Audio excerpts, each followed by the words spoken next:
Another series sa Puyatan Gilas Games, and hopefully ay sulit din ang ating paghihintay kagaya ng mga tune-up games sa Turkey at Poland.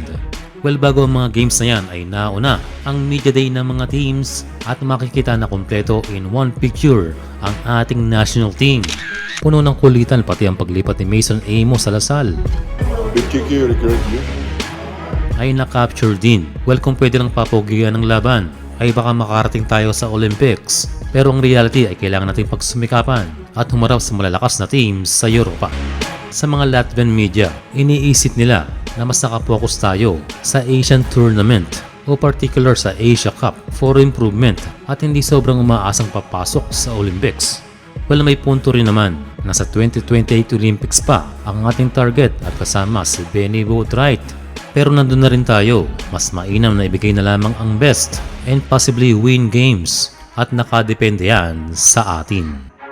Mayroong simple statement ng Latvian coach tungkol sa Gilas. Sa totoo lang ay mukhang mas focus sila sa laban nila kontra sa Georgia. Ayon kay Coach Luka Banki, Georgia is a very experienced, talented team, European style of basketball, tall, uses situations behind screens. Kaya kailangan daw nilang maging napakaingat sa kanilang paghaharap. Pero ang tingin naman niya sa Pilipinas ay may ibang philosophy sa basketball. Ang ibig sabihin ni Luka Banki ay iba tayo sa kanila. Latvia and Georgia plays the European style.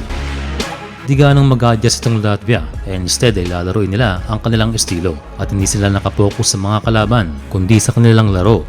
Well, ang advantage ng Gilas ay napatune up na tayo sa European team kaya we have the idea on how they play but expect a powerful team from Latvia.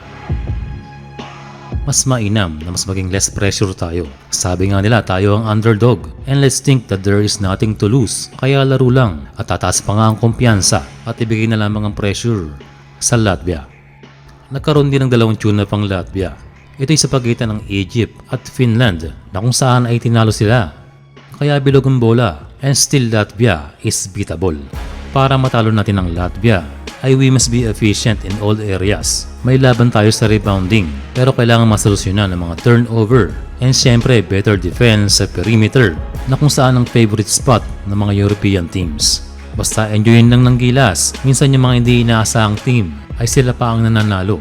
Ayon sa isang interview kay Coach Tim Cone na siya ay natutuwa sa progress ng team. Pinatunayan daw nila na kaya nilang sumabay sa mga team ng Poland at Turkey. Dagdag pa niya ay huwag dapat makontento na ating nadikitan ang mga team na ito sa mga naganap na exhibition games.